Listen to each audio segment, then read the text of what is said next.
रूस और यूक्रेन के बीच पिछले 3 साल से चले आ रहे युद्ध पर विराम के लिए अमेरिका की मध्यस्थता में सऊदी अरब में लगातार बातचीत का दौर जारी है।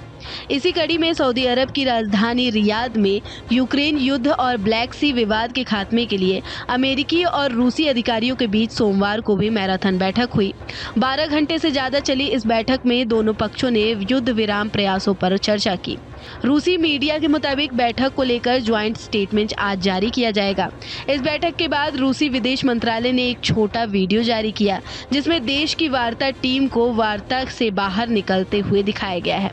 मंत्रालय ने कोई और जानकारी दिए बिना कहा कि रूसी अमेरिकी बैठक खत्म हो गई है। रूस के डेलीगेशन के मेंबर और वरिष्ठ राजनयिक ग्रिगोरी करासिन ने रियाद वार्ता को न सिर्फ रचनात्मक बताया बल्कि तकनीकी भी बताया है।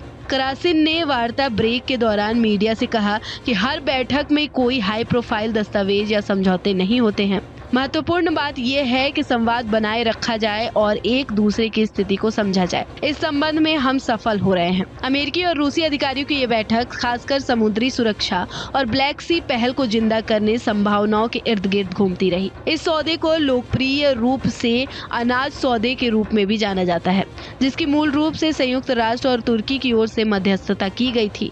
रूस ने जुलाई 2023 में इस सौदे से खुद को अलग कर लिया, क्योंकि पश्चिम ने इस सौदे के अपने हिस्से को पूरा करने में नाकामी का हवाला दिया था। क्रेमलिन के प्रवक्ता ने चर्चा से पहले कहा कि यदि आप सौदे को याद करते हैं तो हमारे पक्ष में महत्वपूर्ण दायित्व किए गए थे, जिन्हें कभी पूरा नहीं किया गया। यह एजेंडा का हिस्सा बना हुआ है।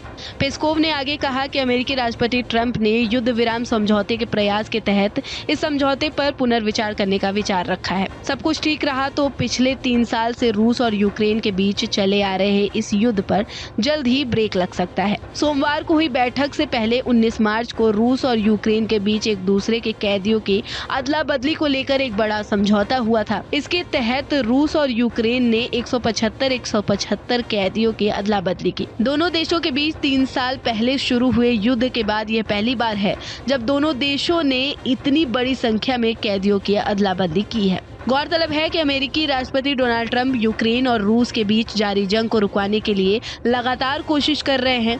इस सिलसिले में उन्होंने 18 मार्च को रूसी राष्ट्रपति व्लादिमीर पुतिन से फोन पर लंबी बातचीत की। बातचीत के दौरान पुतिन ने ट्रंप के उस प्रस्ताव पर सहमति व्यक्त की जिसमें रूस और यूक्रेन को 30 दिनों के लिए एक दूसरे के एनर्जी इंफ्रास्ट्रक्चर पर हमला बंद करने की बात कही थी। हालांकि पुतिन ने कहा कि युद्ध विराम का उपयोग यूक्रेन सैनिकों को जुटाने या प्रशिक्षित करने या फिर सैन्य सहायता प्राप्त करने के लिए न करे। इसके एक दिन बाद 19 मार्च को ट्रंप ने यूक्रेन के राष्ट्रपति जेलेंस्की से भी बात की। रूस और यूक्रेन के दोनों नेताओं से वार्ता के बाद अमेरिकी राष्ट्रपति डोनाल्ड ट्रंप ने कहा कि हम पूरी तरह से सही रास्ते पर हैं।